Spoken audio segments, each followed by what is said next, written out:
let's start with the European Super Cup last night, because Sevilla showed once again they know how to play a final. And yes, it's a final. There's just one game. One-off games, they're really tough nut to crack. They made life very, very hard for City. Yeah, they did. They set up well. Again, I mean, nothing very innovative from Mendilibar. It was very classic, let's put it that way.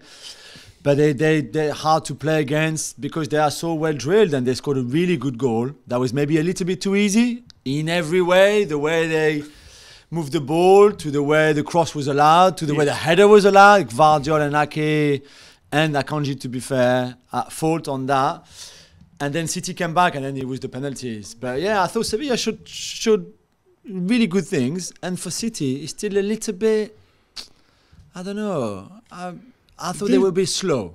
There's some things to sort out. Cole Palmer, of course, starting because obviously Kevin De Bruyne's injury. We'll talk about the impact of that. Bernardo Silva, ill. Yeah. Although he's ill, but then he signs it. Maybe it was the prospect of signing that contract extension which made him sick and giddy with excitement. This meant that Foden had to play centrally. I think there's still things to iron out there. Listen, I was arguing before De Bruyne got injured that they're short.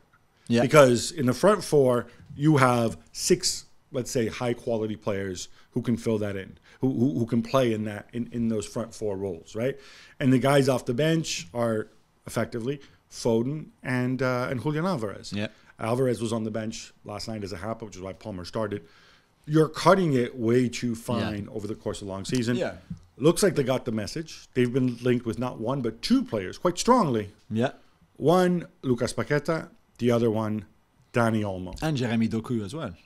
And Doku as well. That's right. Who's coming, I think, for sure. You reckon they're going to get 2 of those 3? I think they should get 2 of those 3. Yeah, I think that's the idea. They could not, especially with Mahrez leaving as well. You can't have the De Bruyne injury, which is bad out until December. Mahrez leaving, and Cole Palmer, I know he scored 2 goals now in the Community Shield and the Super Cup, but he's maybe not ready for a full season as a starter, for example. Well, he's 21, and I think he's at the stage where he has hit a ceiling. And it was interesting to hear them say, look, he's not going to go on loan.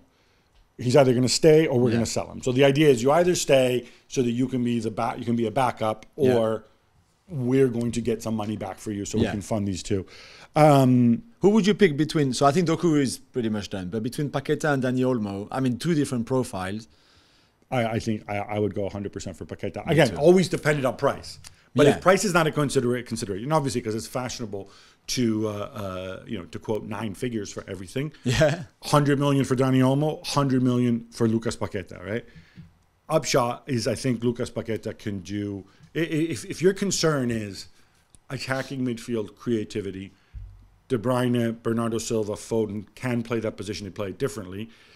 I would argue that the packet is the most natural 100%. Person there. I think he's more natural replacement for Gundogan than Kovacic is. Yeah, Kovacic, I certainly have injury concerns with him as well. And Paqueta is left-footed, and I think you need a playmaker like him as well as left-footed, because that means he can play with De Bruyne when De Bruyne comes back too.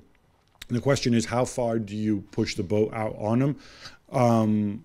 And for me, the main concern was almost 5 years at Leipzig now.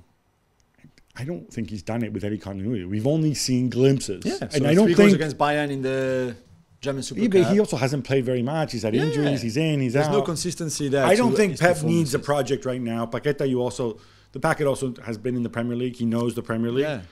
This may be a situation where you have to overpay, but that's okay because maybe you can get the Saudis to overpay for Emerick Laporte. Hey! Your boy gone. Very true. I mean, I know the Saudis are great offers. I still really question some of the players who decide to go there. And it's not criticism. Maybe we would do the same thing. I'm saying I think a lot of them who've gone in that kind of age bracket maybe had a future in Europe. They chose Saudi Arabia. Good for them. Laporte is one of them.